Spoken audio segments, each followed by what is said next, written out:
Salut à tous, c'est Dorian et bienvenue dans cette vidéo en ce début juillet. Alors bon, clairement les marchés sont toujours mal en point et on n'est pas encore sorti d'affaires. Cependant, ça ne change rien à ma stratégie, je continue à acheter sur les marchés comme d'habitude. Et c'est donc pour ça que je vous fais cette vidéo où on va parler des actions que je compte acheter le mois prochain.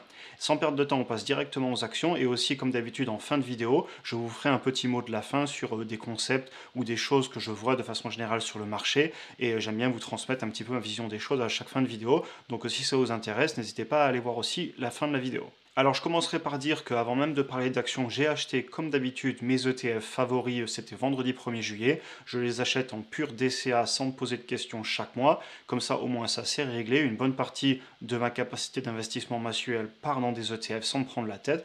Et ensuite du coup je vous propose de passer sur mon écran pour les actions individuelles. Alors pour les deux premières actions que je pense certainement racheter, il s'agit de Disney et de Netflix. Alors je vais vous les traiter ensemble parce que ce sont des entreprises qui certes ont des business models un petit peu différents, mais elles sont toutes les deux dans le divertissement, dans la vidéo à la demande sur Internet, avec aussi bien les abonnements sur les télés, et donc ce sont quand même des entreprises qui sont, entre guillemets, sur le même secteur d'activité, même si Disney a aussi les parcs, etc. Alors, ces actions, en fait, sont des actions sur lesquelles j'ai déjà commencé à créer des positions, et mes positions ne sont pas finies. Donc c'est pour ça que je continue à les acheter un petit peu chaque mois. Donc on voit qu'effectivement, j'avais racheté du Disney là en début juin, donc je vais en racheter en début juillet. Et Netflix, j'en avais acheté il y a 2 mois, donc je vais continuer à en racheter un petit peu. Alors je sais que Netflix, c'est une entreprise à polémique. Certains pensent que c'est une entreprise qui n'a pas d'avenir. Ce n'est pas ma vision des choses. Je pense que le divertissement a clairement un avenir. Je pense aussi qu'il y a eu beaucoup de peur sur le court terme, mais sur le long terme, je ne suis pas spécialement inquiet. Pour moi, aussi bien que Disney, ils ont des produits et des marques qui sont quand même assez addictives. De plus, le divertissement, à mon avis, c'est quelque chose qui se porte pas si mal que ça en récession, et donc c'est pour ça que j'investis sur ces deux business. Dans tous les cas, je vous avais fait des vidéos sur ces deux entreprises, n'hésitez pas à aller les voir sur la chaîne. Comme je vous le dis à chaque fois, ces vidéos, déjà, premièrement, c'est pas pour donner des conseils, je peux pas en donner, et vous devez connaître les entreprises dans lesquelles vous investissez, et vous créez vos propres opinions, sinon, eh ben, vous paniquerez dès qu'elles vont baisser, vous devez faire vos propres études, donc je peux pas vous donner de conseils. Et ensuite, évidemment, cette vidéo n'est pas du tout faite pour rentrer dans les détails de chaque entreprise d'un point de vue des indicateurs financiers, etc. Donc, c'est pas ce qu'on fera ici. Je vous invite à aller voir les vidéos individuelles.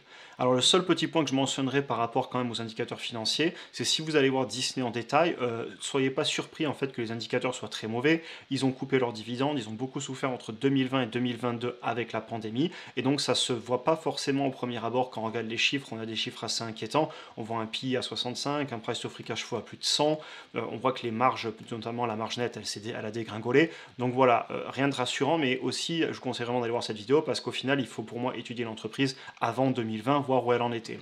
Et si on va voir Netflix, c'est une entreprise qui a beaucoup moins souffert pendant la pandémie, bien au contraire, elle a explosé. Et ensuite, elle s'est fait massacrer parce qu'elle était devenue clairement beaucoup trop chère à mon avis. Et je pense qu'on commence à revenir sur des prix assez raisonnables et c'est pour ça que j'investis dessus. Encore une fois, j'ai fait des vidéos individuelles là-dessus. Donc très bien, passons ensuite aux deux prochaines actions que je vais aussi vous traiter ensemble. Et il s'agit de AMD et de Nvidia. Alors de la même façon, AMD et Nvidia, ce sont des entreprises que j'achète déjà depuis quelques mois. On voit que j'avais commencé à les acheter dès octobre 2021 pour Nvidia et on doit être sur du décembre 2021 pour AMD. Donc clairement, ben, là on était au plus haut sur les marchés et depuis ça a baissé. Donc je suis à la baisse dessus, mais c'est pas grave. Pareil, je vous avais fait des analyses sur ces entreprises, vous pourrez les voir en détail. Je continue à les acheter tout doucement parce que mes positions ne sont pas finies d'être construites. On voit que j'avais racheté du AMD en mai et j'avais dû racheter du Nvidia aussi en mai, donc je vais en racheter certainement parce qu'elles ont corrigé toutes les deux la semaine dernière. Et en fait, elles ont corrigé tout simplement parce qu'il y a eu des très mauvais résultats chez Microns. Le ticker de cette entreprise, c'est MU. Et ils voient des gros ralentissements au niveau des guidance, donc des prévisions. Ils voient des gros ralentissements sur les ventes d'électronique. Il faut savoir ils travaillent énormément avec Apple notamment. Donc on pourrait aussi s'attendre à des baisses de ventes de téléphones ou aussi bien par exemple de processeurs et de cartes graphiques avec AMD et Nvidia. Je pense que c'est du court terme. Je pense que sur le long terme, ce sont des entreprises innovantes qui ont un vrai futur, à mon avis, dans la modélisation 3D, dans la conduite autonome, dans l'entertainment, donc dans le divertissement, les jeux vidéo. Donc je n'ai aucun doute sur les entreprises sur le long terme. Cependant, je pourrais les acheter le mois prochain un petit peu plus parce que la peur pourrait continuer et elle pourrait continuer à baisser. Aussi, je tiens à le préciser, ce sont des entreprises qui sont assez chères sur le papier, tout simplement parce que pour moi, elles vont justifier d'une forte croissance. Si on regarde AMD, on voit quand même qu'ils ont un PI actuel à presque 28, un forward PI à 14, donc on voit aussi effectivement une grosse croissance. Si vous prenez les croissances passées, ce sont des croissances énormes. On voit que sur les revenus bruts, on est à plus de 30% en composé sur les 5 dernières années.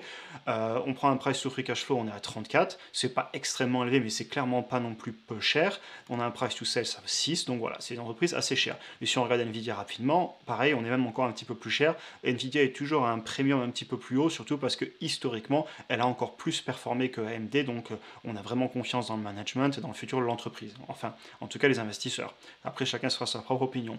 Donc voilà, entreprise quand même assez chère sur le papier, donc soyez prudents, mais si vous regardez price to free cash flow à 45, un PI à 38, un forward PI à 22,5, price to sales à presque 12, donc voilà. Sachez que c'est une entreprise qui a une forte croissance. Si vous regardez les 5 dernières années en composé, on était à plus de 30%. On a un profit margin à plus de 32%, donc c'est une machine à cash. C'est une entreprise qui justifie une forte croissance et donc elle est chère. Donc s'il vous plaît, faites votre analyse fondamentale, allez faire vos propres chiffres, encore une fois, parce que si l'entreprise baisse encore de 50%, et si vous ne savez pas pourquoi vous l'avez acheté, vous allez paniquer, vous allez vendre, vous allez faire des erreurs, et ce sera du trading, ce ne sera pas de l'investissement long terme. Après, vous faites ce que vous voulez, mais voilà, je dois vous dire que ce sont des entreprises beaucoup plus chères que d'autres, et j'accepte mes risques dessus. Alors ensuite on passe sur les deux dernières actions que je vais certainement racheter mais en plus petite quantité, donc je ferai peut-être du fractionné. Donc on a tout d'abord Adobe, c'est une entreprise pareil, ma position n'est pas finie d'être construite, mais on voit que j'ai toujours pas descendu, je suis toujours pas, pardon, je me reprends, descendu beaucoup plus bas que mon dernier point d'entrée en mai. Donc peut-être en racheter une demi-action, vraiment mettre un tout petit peu tout doucement pour continuer mon DCA, pour faire grossir ma position. Et l'autre entreprise qui est un petit peu dans ce cas, c'est Google. Vous voyez que j'en ai racheté à coût de 1/20, donc j'ai remis à chaque fois 100, 150 dessus.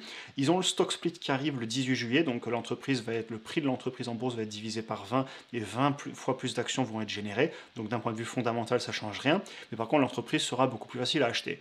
Adobe et Google, j'avais tous les deux fait des vidéos dessus, ce sont des entreprises que je veux vraiment posséder sur le long terme, des entreprises avec des revenus récurrents, Adobe avec des services de logiciels qui louent mensuellement ou annuellement, notamment beaucoup aux entreprises et même aux particuliers. Google, vous connaissez l'entreprise aussi, ils sont dans la publicité, dans les moteurs de recherche évidemment avec Google, ils ont YouTube, ils ont beaucoup de recherche et développement, de la conduite autonome. Je vous avais fait des vidéos si vous voulez aller voir plus en détail ces entreprises, mais donc voilà, sachez que je vais peut-être les racheter en petite quantité. D'ailleurs aussi en parlant de fractionné, sachez que j'utilise le courtier trading 212 pour acheter en fractionné, et d'ailleurs maintenant j'ai un lien affilié avec eux, alors je suis cash avec vous, c'est un lien affilié. En gros, si vous pouvez faire un compte chez eux, si ça vous intéresse, moi personnellement je les utilise pour faire du fractionné, ben, vous obtenez une action gratuite allant jusqu'à 100 €, et puis moi aussi, donc c'est du gagnant-gagnant. Sachez que je l'utilise un petit peu moins que de Giro, je suis totalement honnête avec vous, mais je l'utilise parce que par exemple, eh ben, j'ai beaucoup de Google dessus, j'ai du Adobe dessus, et j'ai aussi des entreprises voilà, qui étaient assez chères, notamment du Amazon, et donc j'ai pu acheter en petite quantité, en découpé, et par exemple pour moi sur un Adobe, ben, ça fait du sens d'utiliser ce courtier, parce que j'ai peut-être pas envie de mettre 350 € sur l'action, j'ai peut-être envie de mettre que 150 tous les mois pendant un an pour faire 1500 ou 2000 € investis, et l'avantage ben, c'est que je peux le faire parce que je peux acheter non pas une action, mais 0,4 actions, 0,5 actions. Très bien, donc maintenant passer sur une action dont je vous avais parlé il n'y a pas longtemps, que j'étais en train d'étudier, et je vous avoue que j'ai toujours pas fini. Alors il s'agit de MP Material. L'entreprise est honnêtement un peu chère, et donc c'est pour ça que pour l'instant je ne l'achète pas. Si on regarde le graphique, on voit qu'on n'est toujours pas redescendu sous ces niveaux. J'ai pas encore déterminé un prix d'achat précis pour moi parce que je prends mon temps, je suis pas pressé. En plus on est dans un marché baissier, donc bah, ça pourrait continuer à baisser. Et donc pour vous reparler rapidement de l'entreprise, en fait c'est une grosse mine aux États-Unis, et c'est une des rares mines aux États-Unis qui en fait mine des terres rares. Donc ce sont notamment tout ce qui sert à faire les batteries, tout ce qui est aussi bon les catalystes, c'est un petit peu moins le futur avec les voitures électriques, mais ils font notamment tout ce qui est le néodyme, qui est en fait des terres rares qui permettent de faire des aimants dans les moteurs électriques, dans les éoliennes, etc. Donc pareil, voilà, on voit encore moteurs électriques, les lasers. Donc ils ont pas mal en fait de terres très rares qui minent aux États-Unis. C'est une entreprise qui pour moi a un bon potentiel. Je pense qu'ils peuvent avoir des marges énormes dans le futur. D'ailleurs ils ont déjà actuellement des grosses marges. Par contre c'est une entreprise qui est extrêmement chère. Elle est aussi risquée dans le sens qu'ils n'ont qu'une seule mine et qu'on ne sait jamais ce qui peut se passer d'un point de vue légal si les États s'en mêlent, d'un point de vue aussi des infrastructures, s'il y a un incendie, etc. Donc voilà, je suis en train vraiment de voir à quel prix j'aimerais la payer pour gérer mes risques. Ce serait une position un petit peu plus spéculative que peut l'être un Google, un Adobe, un Disney, un Netflix, un Amazon. voilà, etc.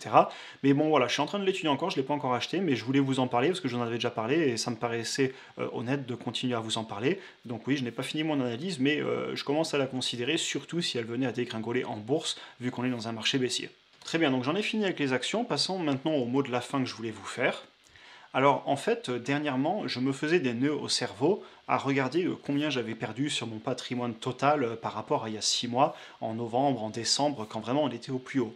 Et soyons honnêtes, eh ben, clairement, ça fait mal de faire ça, de regarder où on en était il y a 6 mois, parce qu'on a des grosses pertes sur nos investissements. Et honnêtement, ben, cette façon de penser, eh ben, au final, elle est très courte-termiste. Alors je sais pas si on dit ça, mais enfin en tout cas, c'est une façon de penser court terme, et ben c'est terrible pour le moral parce qu'on regarde le patrimoine qu'on avait il y a 6 mois, au plus haut, du plus haut, du plus haut, et puis ben, on a dégringolé, on se dit mon Dieu, j'ai perdu tellement d'argent, je suis nul.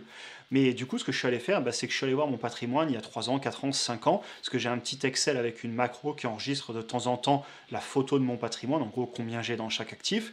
Et clairement, ben, en fait, la différence, elle est hallucinante. Mon patrimoine, ces 5 dernières années, il a explosé. Alors certes, j'ai perdu récemment sur le papier des dizaines de milliers d'euros en plus-value latente. Si j'avais été un génie que j'avais vendu en décembre 2021, eh ben, j'aurais pu engranger beaucoup d'argent et aujourd'hui, ben, je pourrais le réinvestir. Mais ça, personne ne le sait, personne ne pouvait dire. En tout cas, je pense que ceux qui disent qu'ils pouvaient le dire sont très très forts ou peut-être qu'ils abusent un petit peu. Mais moi, en tout cas, je ne pouvais pas prévoir la baisse qu'on est en train de vivre et donc j'ai continué à investir et je n'ai pas vendu. Et si je fais ça, c'est tout simplement parce que j'ai une vision long terme, c'est de l'argent dont je n'ai pas besoin de suite et donc j'investis sur le long terme. Mais voilà, je pense que c'est intéressant de regarder où on en était il y a 5 ans par rapport à maintenant et non pas seulement il y a 6 mois par rapport à maintenant.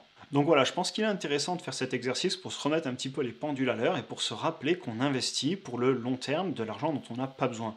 Il faut se rappeler aussi que c'est dans des temps difficiles qu'on transfère l'argent des poches des personnes impatientes vers les poches des personnes patientes. Du moins, c'est ce qu'on a constaté historiquement. Ce sont dans des temps difficiles et dans des temps même peut-être de récession que ça vaut sûrement le coup d'investir sur, évidemment, un horizon 5 ans, 10 ans et plus, parce que c'est clairement dans ces moments-là qu'on fait de l'argent. Et d'ailleurs, cet exercice, alors moi je le fais à mon âge, j'ai 31 ans, et clairement, si je regarde il y a 5 ans, ben, j'ai explosé, mais vous pouvez le faire à tout âge. Je vois d'ailleurs que sur la chaîne, vous êtes pas mal de plusieurs générations à regarder les vidéos, et d'ailleurs je vous en remercie. Mais voilà, si vous avez 20 ans, et ben, il y a 5 ans, vous étiez peut-être encore étudiant, et aujourd'hui, ben, vous avez explosé dans la vie parce que peut-être que vous travaillez, ou peut-être que vous avez un job étudiant, je ne sais pas. Et pareil, si vous avez 40 ans, 50 ans, et ben, peut-être que ça vaut le coup d'aller faire un point sur votre patrimoine il y a 5 ans, ce que vous avez payé en plus sur votre immobilier si vous avez de l'immobilier, votre évolution professionnelle, est-ce que vous avez explosé dans votre carrière, vos investissements. Voilà, regardez où on en était il y a 5 ans ou 10 ans et relativisez un petit peu par rapport à ce qu'on vient de perdre ces 6 derniers mois,